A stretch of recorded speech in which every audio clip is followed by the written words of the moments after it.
Livro do Mestre, episódio de hoje, Combate. Regras do D&D 5e. Uma produção RPG Next. Seja bem-vindo a mais um episódio do Regras do D&D 5e. Aqui é o Mestre Rafael47, dando continuidade na leitura do Livro do Mestre, do RPG Dungeons & Dragons 5ª edição. Estou ainda na parte 3 do livro, chamada Mestre de Regras, dentro do capítulo 8, Conduzindo o Jogo. Então vamos lá. Seja você também um guerreiro ou uma guerreira do bem. Para saber mais, acesse padrim.com.br/rpgnext ou picpay.me/rpgnext.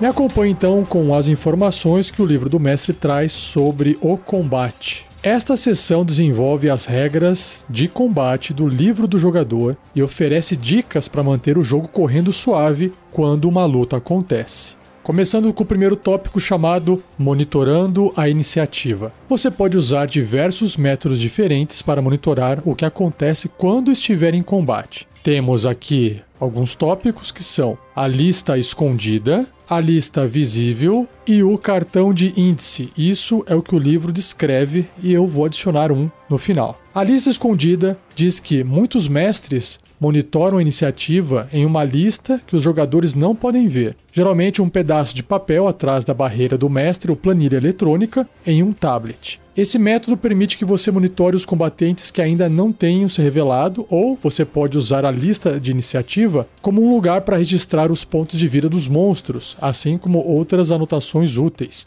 O lado negativo dessa abordagem é que você precisa lembrar os jogadores rodada após rodada quando os seus turnos chegarem. Agora, a lista visível, você pode usar uma lousa para monitorar a iniciativa. Conforme os jogadores falam seu resultado de iniciativa, você escreve esses nomes na lousa em ordem do maior para o menor, deixando espaço entre os nomes para poder incluir os monstros, né? Ou escreva as iniciativas dos monstros na mesma lista ao mesmo tempo ou adicione-as à lista no primeiro turno de cada monstro. Com a melhoria adicional, use imãs que você possa prender a uma lousa de metal com os nomes dos personagens e monstros escritos neles, ou escreva esses nomes em cartões presos pelos imãs. Uma lista visível permite que todos vejam a ordem de jogo. Os jogadores sabem quando o seu turno irá chegar e eles podem começar a planejar suas ações com antecedência. Uma lista visível também remove qualquer incerteza sobre quando os monstros irão agir no combate. Uma variação da lista visível é dar a um jogador a responsabilidade de monitorar a iniciativa, ou em uma lousa ou em um pedaço de papel que os outros jogadores possam ver. Esse método reduz o número de coisas que você precisa monitorar sozinho. Por fim, o último método que o livro apresenta é cartão de índice. Nessa abordagem, cada personagem tem um cartão de índice, assim como cada grupo de monstros idênticos. Quando os jogadores falam seus resultados de iniciativa para você, escreva o número no cartão de índice dos personagens deles. Faça o mesmo quando jogar a iniciativa dos monstros, então arrume os cartões em ordem do maior para o menor, ou seja, quem começa no topo tem a iniciativa maior e embaixo as iniciativas menores. Quando você chamar o nome do personagem cujo turno chegou, também mencione quem é o próximo, fazendo o jogador começar a pensar com antecedência. Após cada personagem ou grupo de monstros agir, o cartão no topo é movido para baixo da pilha. De início, os jogadores não sabem a ordem de jogo quando você usa cartões de combate e eles não sabem onde os monstros caíram na ordem até os monstros agirem. Dos 3 métodos, eu acho que esse aqui é o melhor. Fica mais interessante, mais prático, mais barato, mais simples. E é claro que se você usa uma mesa virtual,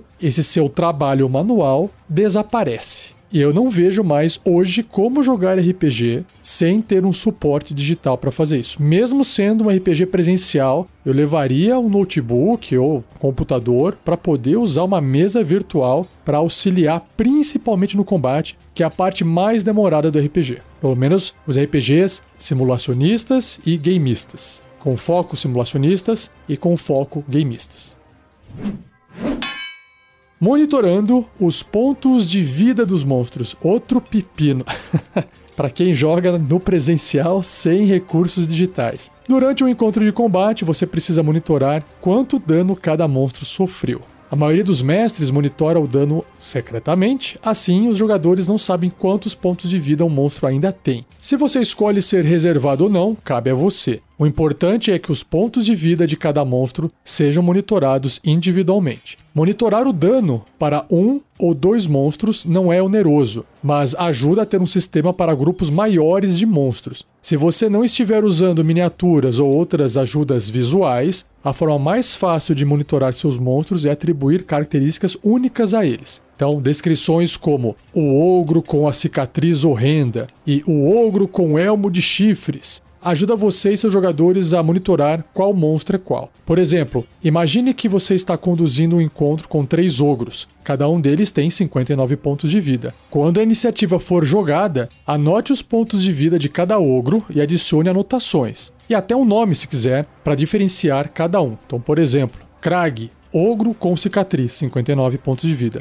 Todd, o ogro com elmo, 59 pontos de vida. Mur, o ogro que fede a cocô, 59 pontos de vida. Se você usar miniaturas para representar os monstros, uma forma fácil de diferenciá-los é dar a cada uma miniatura única. Aí tem que ter recurso também, né? Se você usar miniaturas idênticas para representar diversos monstros, você pode etiquetar as miniaturas com pequenos adesivos de cores diferentes ou adesivos com letras ou números diferentes neles. Por exemplo, em um encontro de combate com 3 ogros, você poderia usar 3 miniaturas idênticas de ogros etiquetadas com adesivos marcados com A, B e C, respectivamente. E para monitorar os pontos de vida dos ogros, você pode classificá-los por letra, então subtraia o dano dos pontos de vida deles conforme eles sofrerem. Suas anotações se pareceriam com algo similar a isso após algumas rodadas de combate. Então, por exemplo, o ogro A, que tinha 59 pontos de vida, ele perdeu vida, você risca 59, marca 53. Risca 53, marca 45. Risca 45, marca 24. Risca 14, marca 9. Depois risca 9 e escreve morto. Ele morreu.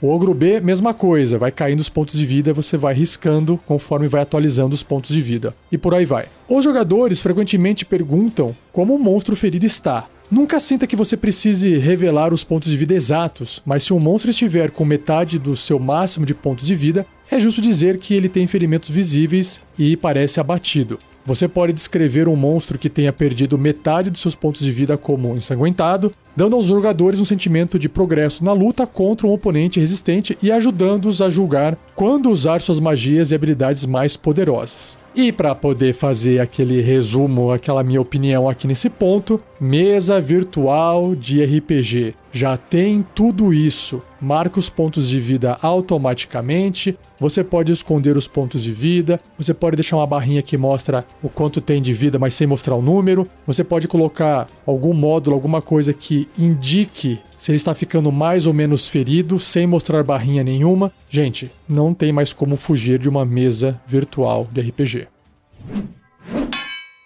Usando e monitorando condições. Diversas regras e características no jogo são claras quando elas aplicam uma condição a uma criatura. Você também pode aplicar condições num instante. Esse é outro pepino de controlar essas condições, mas vamos lá. Elas devem ser intuitivas para você. Por exemplo, se um personagem estiver em um estado como dormindo, em que falte consciência, por exemplo, você pode dizer que ele está inconsciente. Ou o personagem apenas tropeçou no chão, por exemplo. Ele agora está caído. Então, monitorar as condições pode se tornar complicado. Pode não, é complicado. Para monstros, geralmente é mais fácil monitorar as condições em cartões de combate ou onde quer que você anote a iniciativa. Os jogadores deveriam se lembrar de quaisquer condições afetando seus personagens, já que os jogadores têm incentivo para esquecer ou omitir condições prejudiciais. As condições do personagem também podem ser marcadas em cartões de combate ou em uma lousa, para que todo mundo possa ver. Você também poderia tentar monitorar uma provisão de cartões de índice em mãos, descrevendo as condições e seus efeitos. Então, dê esses cartões para os jogadores quando as condições aparecerem. Ter um cartão de índice rosa-choque no topo da ficha do personagem pode ajudar até o jogador mais distraído a lembrar os efeitos de estar enfeitiçado ou, por exemplo, amedrontado. De novo, vou ficar aqui repetindo porque tudo isso tem dentro de uma mesa virtual. Monstros e acertos críticos. O monstro segue as mesmas regras para acertos críticos que um personagem de jogador. Dito isso, se você usar o dano médio de um monstro ao invés de rolá-lo, você pode se perguntar como lidar com um acerto crítico. Quando o monstro atinge um acerto crítico, role todos os dados de dano associados ao acerto crítico, então adicione o dano médio. Por exemplo, se um Goblin normalmente causa 5, que é o dano médio, que representa 1d6 mais 2 de dano cortante, no caso de um acerto crítico do monstro, esse Goblin iria causar 5 mais 1d6 de dano cortante. Confesso que nunca usei essa opção, mesmo porque, uma vez que você de novo estiver usando uma mesa virtual, rolar dados extras lá é só uma questão de um clique a mais, ou um clique diferente. Improvisando dano. Um monstro ou efeito geralmente especifica a quantidade de dano que causa. Em alguns casos, no entanto, você precisa determinar o dano na hora. A tabela Improvisando Dano dá sugestões de como você pode fazer isso. Essa tabela tem 2 colunas. O dado, que vai variar de 1d10 até 24d10, e o exemplo. No caso, o dado é dado de dano. Então, no caso de um dano de 1d10, exemplos são queimado com brasa, atingido pela queda de uma estante, espetado por uma agulha envenenada. Agora, se o dano for o dobro disso, 2d10, ser atingido por um relâmpago, cair uma fogueira, agora indo para 4d10, dobrando novamente. Atingido por destroços em um túnel desmoronando, cair em um tanque de ácido. Agora 10d10, mais do que o dobro do último, esmagado por paredes se fechando, atingido por lâminas de metal giratórias, ou andar por um rio de lava.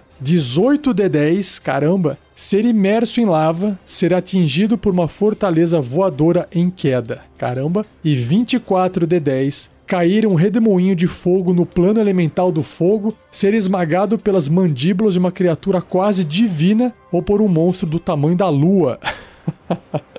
Caramba, que exagero! E também tem a tabela de gravidade do dano por nível, que é um guia de quão mortal esses valores de dano são para os personagens de níveis variados. Cruze as referências do nível de um personagem com o dano sendo causado para medir a gravidade do dano. Então essa tabela tem mais de 3 colunas, são 4 colunas. Você tem o nível do personagem, que vai variar de 1 até 20. E aí, se o dano vai ser inconveniente, um dano perigoso ou um dano mortal. Para personagens de 1º a 4º nível, um dano inconveniente é um D10. Agora, um dano perigoso já são 2d10 e um dano mortal 4d10. Para personagens de 5º a 10º nível, o inconveniente é 2d10, o perigoso 4d10 e o mortal 10d10. Personagens de 11º a 16º nível, um dano inconveniente é 4d10, perigoso 10d10 e mortal 18d10. Por fim, personagens do 17º ao 20º nível, um dano inconveniente é 10d10, perigoso 18d10 e mortal 24d10. Voltando para o texto com mais explicações da tabela, dano suficiente para causar um inconveniente raramente oferece um risco de morte para os personagens do nível mostrado.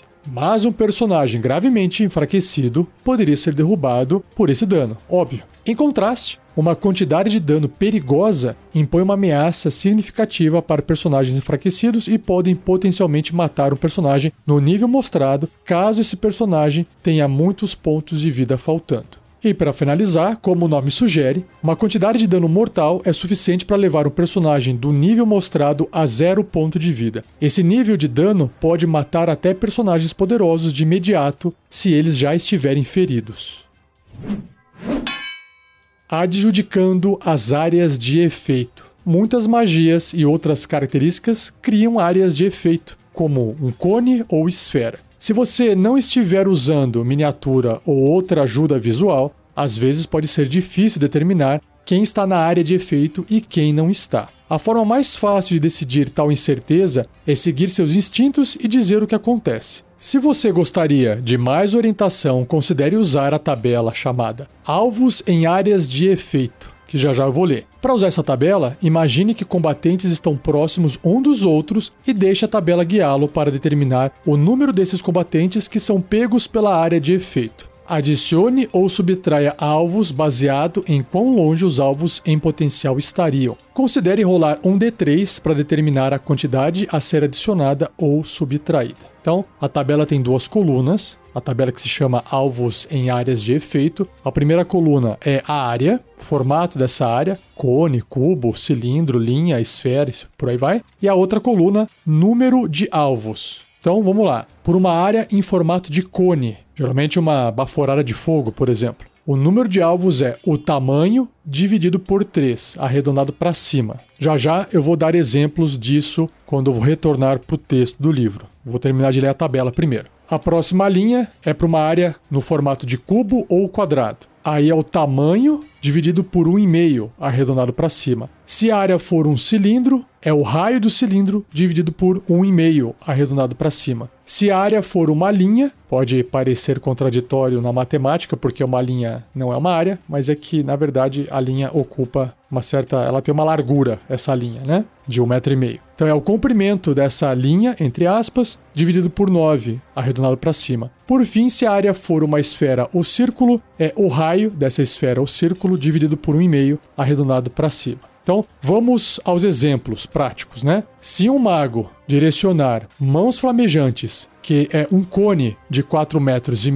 em um grupo de orcs próximos, você poderia usar essa tabela e dizer que 2 orcs são afetados, porque você pegou 4,5 metros, dividiu por 3 e deu 1,5. Se você arredonda para cima, é igual a 2. De forma similar, um feiticeiro poderia lançar um relâmpago, que é uma magia em linha de 30 metros, em alguns ogros e hobgoblins. E você poderia usar essa tabela para dizer que 4 dos monstros foram afetados. Você pega 30, divide por 9, o resultado é 3,3333, e aí você arredonda isso para cima, é igual a 4. Essa abordagem se baseia em simplicidade ao invés de precisão espacial. Se você preferir nuances mais táticas, considere usar miniaturas ou, não está no livro, considere usar uma mesa virtual. Mas eu gostei bastante dessa abordagem para quem quer só trabalhar com o teatro da mente. Apesar de que fazer essa conta matemática talvez ainda seja mais interessante usar, de fato, os recursos visuais.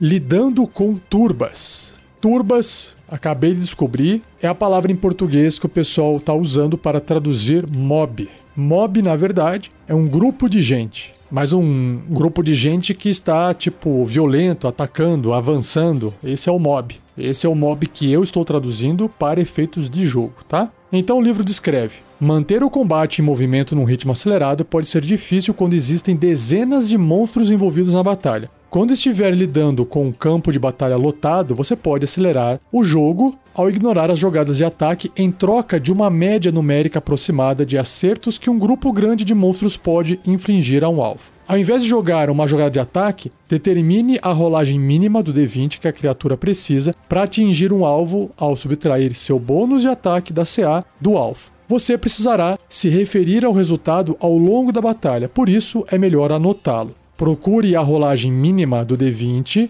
necessária na tabela chamada Ataques da Turba. Nossa, é muito estranho esse nome. Ataques do Mob. A tabela mostra a você quantas criaturas que precisam dessas rolagens de dados ou maior devem atacar um alvo para que uma delas atinja. Se essa quantidade de criaturas atacar o alvo, seus esforços combinados resultam em uma delas atingindo o alvo. Então, por exemplo, 8 orcs cercam um guerreiro. O bônus de ataque dos orcs é mais 5 e o CA do guerreiro é 19. Os orcs precisam de 14 ou mais para atingir o guerreiro, porque se você colocar 14 mais 5 dá 19, o que é um acerto. De acordo com a tabela, para cada 3 orcs que atacarem o guerreiro, 1 irá atingir. Existem orcs suficientes para 2 grupos de 3. Os orcs restantes falham em atingir o guerreiro. Se as criaturas atacantes causarem quantidades diferentes de dano, considere que a criatura que causa mais dano é a que atingiu. Se a criatura que atingiu tiver ataques múltiplos com o mesmo bônus de ataque, considere que ela atingiu uma vez com cada um desses ataques. Se os ataques da criatura tiverem bônus diferentes, realize cada ataque separadamente. Esse sistema de resolução de ataques ignora acertos críticos em troca de reduzir o número de rolagens de dados. Conforme o número de combatentes se reduzir, volte a usar as rolagens de dados individuais para evitar situações onde um lado não tem possibilidade de atingir o outro. Assim, se ficou confuso para você que ouviu essa parte, saiba que é confuso, porque é uma adaptação para uma coisa que não foi pensada para ser dessa forma. De novo, usar uma mesa virtual ajuda muito nessa parte. Também existe, no caso do Foundry, até onde eu sei é o único software que tem módulos para isso, é você instalar um módulo de Mob Attack. E ele permite você usar exatamente essa regra que está descrita aqui no livro e permite você, inclusive, fazer um ataque simultâneo de várias criaturas ao mesmo tempo para poder adiantar as rolagens, o que eu acho melhor. Mas vamos lá, para a tabela para fechar esse tópico. A tabela chamada Ataques da Turba tem 2 colunas, que são as jogadas de D20 necessárias, e na outra coluna, atacantes necessários para que um atinja. Então, se você precisa de 1 a 5 nas jogadas de D20, pelo menos um atacante é necessário para que um atinja, no caso ele mesmo. Se você precisa de 6 a 2 nas jogadas de D20, então você precisa de pelo menos 2 atacantes para que um atinja. Se você precisa que seja de 13 a 14 o resultado do D20, então tem que ter 3 pelo menos atacantes para que um atinja. De 15 a 16, pelo menos 4 atacantes. De 17 a 18, 5 atacantes. Se você precisa tirar 19 no D20, tem que ter pelo menos 10 atacantes para que um atinja. E, claro, se você precisa de 20, no D20 para poder acertar, imagina, você precisa de pelo menos 20 atacantes para que um atinja. Então eu acho que com a tabela fica mais claro de entender do que com o texto que o livro apresentou. O problema é que você tem que ficar consultando essa tabela e fazer a conta ali no D20 para saber quanto que eu preciso tirar no dado para acertar esse personagem. Então eu acho complicado de fazer isso manualmente. Usando miniaturas. Em combate, os jogadores frequentemente podem contar com suas descrições para visualizar onde seus personagens estão em relação aos inimigos nas redondezas. Algumas batalhas complexas, no entanto, são fáceis de conduzir com ajudas visuais. As mais comuns são miniaturas e uma matriz. Isso é o que o livro escreveu há mais de 10 anos atrás. Hoje nós temos as mesas virtuais. Se você gosta de construir um modelo de terreno, criar masmorras tridimensionais ou desenhar mapas em longas lousas de vinil, você também deveria considerar o uso de miniaturas. O livro do jogador oferece regras simples para descrever combates usando miniaturas em uma matriz. Essa seção expande esse material. Então o livro vai explicar aqui sobre os mapas táticos, depois o tamanho de criatura nos quadrados e hexágonos, área de efeito, linha de visão, cobertura, aí tem a regra opcional de flanqueamento, regra opcional de movimento na diagonal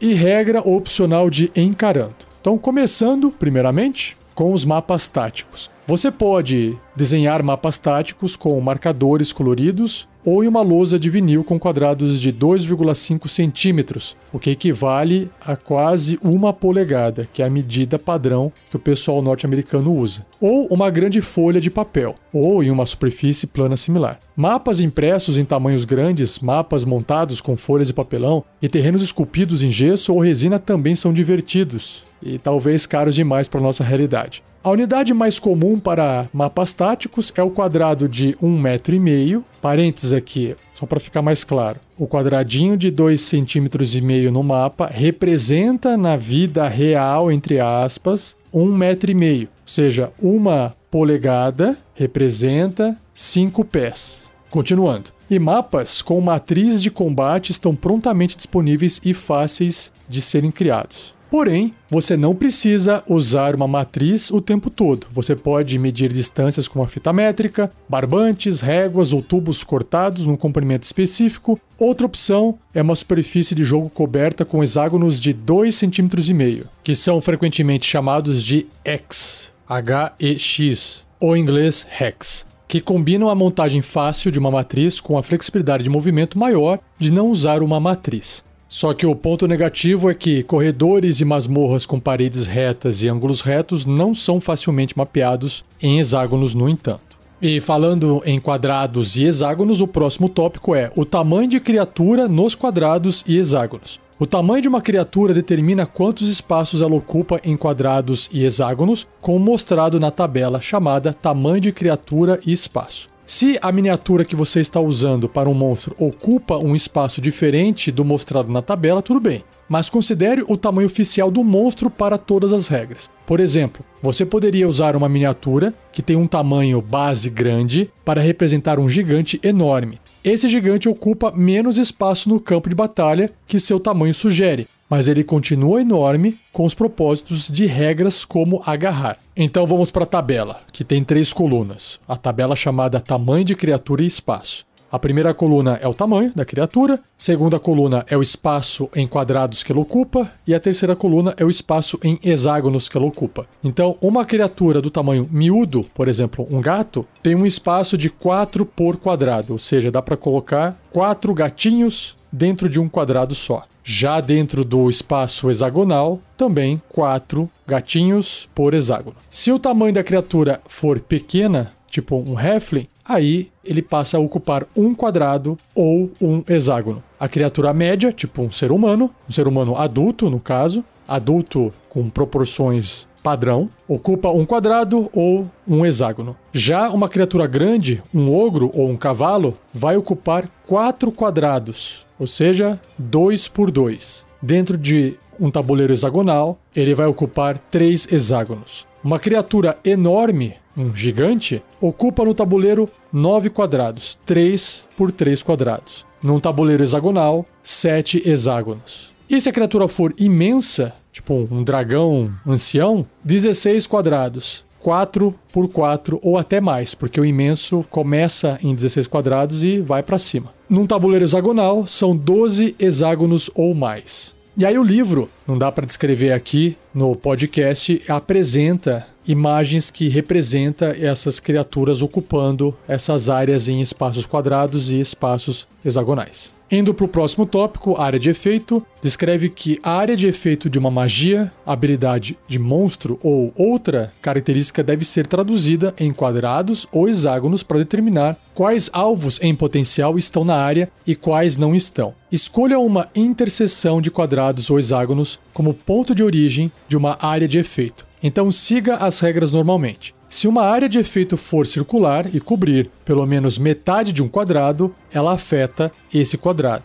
Na parte de linha de visão, o que é meio difícil de explicar isso só com palavras, né? Mas vamos lá, o livro descreve aqui, ó, para determinar precisamente se existe linha de visão entre 2 espaços. Por que 2 espaços? Entre uma criatura e outra, por exemplo. Escolha uma quina de um espaço e trace uma linha imaginária dessa quina até qualquer parte do outro espaço. Então, um quadrado tem 4 quinas. Então tem um personagem num quadrado e tem um inimigo num outro quadrado atrás de uma parede, que também ocupa um quadrado que tem 4 quinas. É esse espaço que ele está comparando. Você pega ali uma quina desse quadrado e traça linhas conectando as outras quinas de onde o inimigo está. E é óbvio que é mais fácil de fazer isso no quadrado, que tem menos quinas, do que o hexágono, que tem 6 quinas ao invés de 4. Bom, continuando. Se pelo menos uma dessas linhas não passar por cima ou tocar um objeto ou efeito que bloqueia a visão, como uma parede de pedra, uma cortina grossa ou uma nuvem de neblina densa, não existe linha de visão. Agora, se uma ou mais linhas estiverem passando, mas não todas, aí entra no próximo tópico, que é a cobertura. Então, a cobertura descreve que,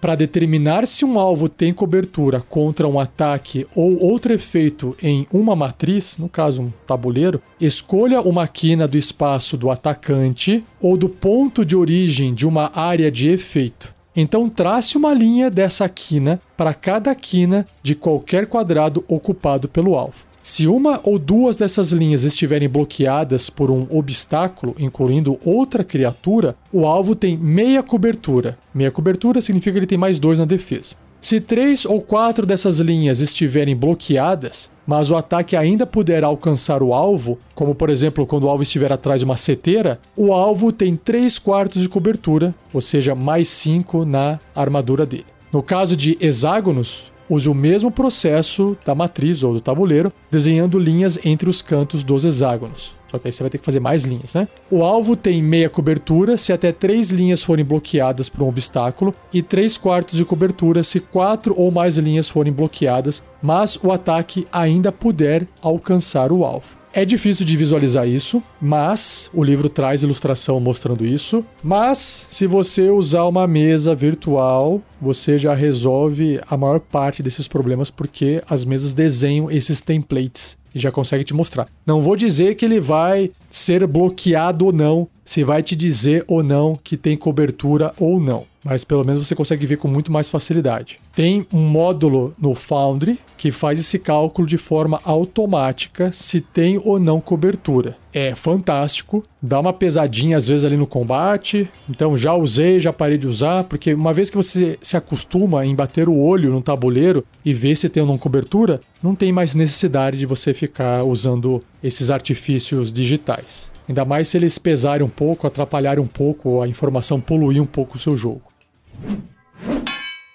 Bom, depois dessa pequena quebra com barulhinho de espada, que eu pedi para o editor incluir, fica melhor para poder apresentar para vocês que agora são as regras opcionais. A primeira regra opcional é flanqueando. Se você usa miniaturas regularmente, flanquear dá aos combatentes uma forma simples de ganhar vantagem em uma jogada de ataque contra um inimigo em comum. Uma criatura não pode flanquear um inimigo que não possa ver. Uma criatura não pode flanquear enquanto estiver incapacitada. Óbvio. Uma criatura grande ou maior está flanqueada contanto que pelo menos um quadrado ou hexágono do seu espaço se qualifique para o flanqueamento. E aí tem dois tipos de flanqueamento. Flanqueando em quadrados e flanqueando em hexágonos. Flanqueando em quadrados. Quando uma criatura e pelo menos um de seus aliados estão adjacentes a um inimigo e em lados ou cantos opostos do espaço do inimigo, eles flanqueiam o inimigo e cada um deles tem vantagem nas jogadas de ataque corpo a corpo feitas contra ele. Resumindo, você tem um monstro,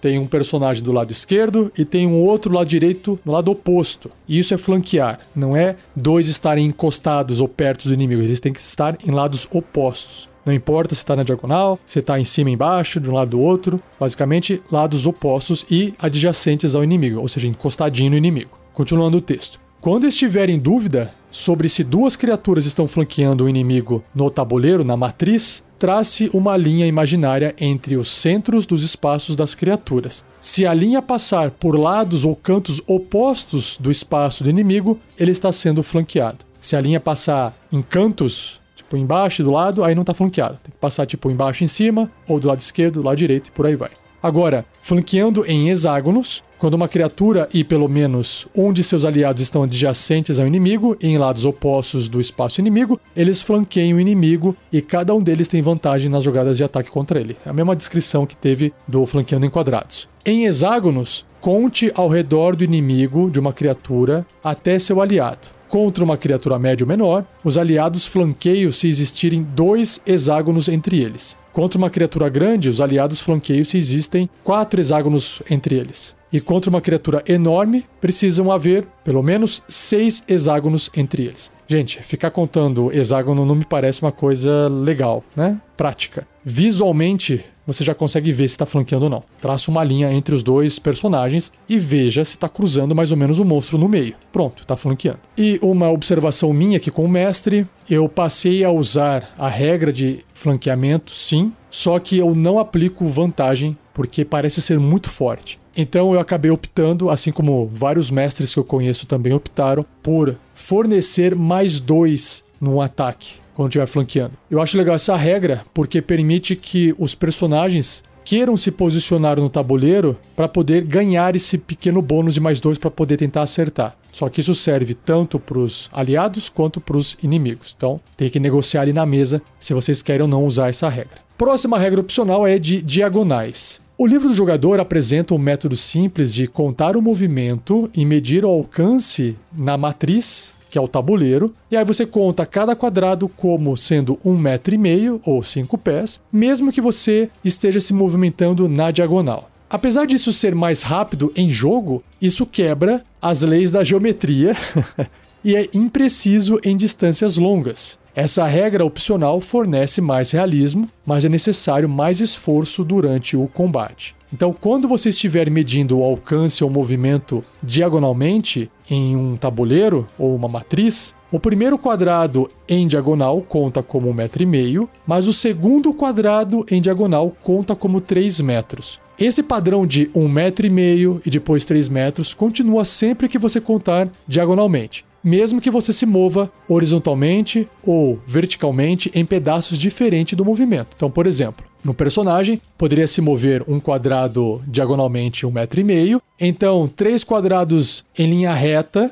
mais 4,5 metros, então um outro quadrado na diagonal, e aí vai para 3 metros. O movimento total de 9 metros. De novo, se você usa mesa virtual, isso já facilita absurdamente, porque ela mostra para você esse movimento, tem como colocar ali na mesa virtual essa opção, dependendo da mesa que você estiver usando. E a propósito, eu uso essa regra opcional, porque de fato deixa mais realista o movimento ali no tabuleiro, não deforma tanto. Uma bola de fogo fica parecendo de fato um círculo e não um quadrado. Aí ele não seria bola de fogo, seria quadrado de fogo, né? E para fechar o cast de hoje, a regra opcional que tem o nome de encarando. Se você quer a precisão de saber para onde uma criatura está olhando, considere usar essa regra opcional. Sempre que uma criatura terminar seu movimento, ela pode mudar para onde está à frente dela. Cada criatura tem um arco frontal, que é a direção para onde está encarando. Arcos laterais esquerdo e direito e um arco traseiro. Uma criatura também pode mudar sua frente como uma reação quando qualquer outra criatura se mover. Uma criatura normalmente pode afetar apenas criaturas em seus arcos frontais e laterais. Ela não pode ver em seu arco traseiro. Isso significa que um atacante no arco traseiro da criatura realiza jogadas de ataque contra ela com vantagem. Ela não está vendo, então a criatura atrás dela está invisível, entre aspas. Imagino eu que também, se o inimigo sai de trás, não vai gerar um ataque de oportunidade. Escudos aplicam seus bônus na CA apenas contra ataques vindos do arco frontal ou do arco lateral do mesmo lado do escudo. Por exemplo,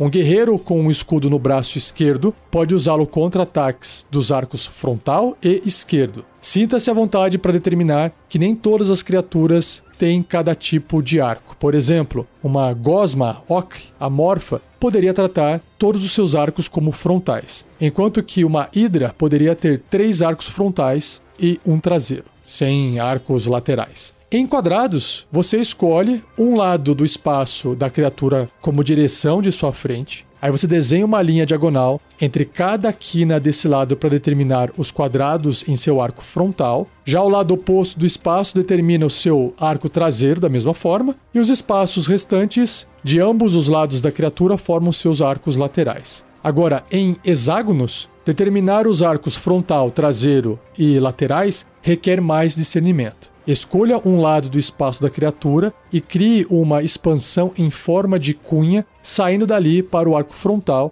e outra do lado oposto da criatura para o arco traseiro. Os espaços restantes de ambos os lados da criatura são seus arcos laterais. Um quadrado ou hexágono pode estar em mais de um arco, dependendo de como você desenhou as linhas no espaço de uma criatura. Se mais da metade de um quadrado ou hexágono estiver em um arco, ele está nesse arco. Se ele se dividir exatamente no meio, use essa regra. Se metade dele estiver no arco frontal, ele está nesse arco. Se metade dele estiver em um arco lateral e no arco traseiro, ele está no arco lateral. Bom, vocês já perceberam que parece ser meio complicado, né? De novo, talvez exista uma mesa virtual com um módulo que faça ou permita você aplicar essa regra opcional de facing, né? De encarar. Essa regra opcional eu não uso por trazer uma complexidade muito grande para o jogo, e aí fica mais parecendo um jogo de simulação de combate do que um jogo gameista que tem a proposta de trazer mais uma ideia de jogo tabuleiro com narrativa, né? Então, mas eu acho interessante, principalmente se você tiver uma forma digital de aplicar isso com facilidade. Indo para os finalmente aqui, chegando no final do episódio, tem mais aqui um tópico que se chama adjudicando o tempo de reação. Combatentes típicos contam com ataques de oportunidade e a ação preparada para a maioria de suas reações numa luta. Várias magias e características dão a uma criatura mais opções de reação, e às vezes o tempo de reação pode ser difícil de adjudicar. Use essa regra básica. Siga o tempo que estiver especificado na descrição da reação. Por exemplo, o ataque de oportunidade e a magia escudo arcano são claros sobre o fato de poderem interromper seus gatilhos. Se uma reação não tiver um tempo especificado ou o tempo não estiver claro, a reação ocorre depois do seu gatilho terminar, como na ação preparada, que é o Ready Action. E para fechar, o cast de hoje, o último tópico é combinando efeitos de jogo. Diferentes características de jogo podem afetar um alvo ao mesmo tempo. Porém, quando duas ou mais características de jogo tiverem o mesmo nome, apenas os efeitos de uma delas, no caso a mais potente, se aplicará enquanto as durações dos efeitos se sobrepuserem. Por exemplo, se um alvo for incendiado pelo traço forma de fogo, de um elemental do fogo, o dano de fogo persistente não aumenta se a criatura em chamas for alvo desse traço novamente. Características de jogo incluem magias, características de classe, talentos, traços raciais, habilidades de monstro e itens mágicos. E aí você também pode ver as regras relacionadas na seção chamada Combinando Efeitos Mágicos do capítulo 10 no livro do jogador, que já está gravado em podcast.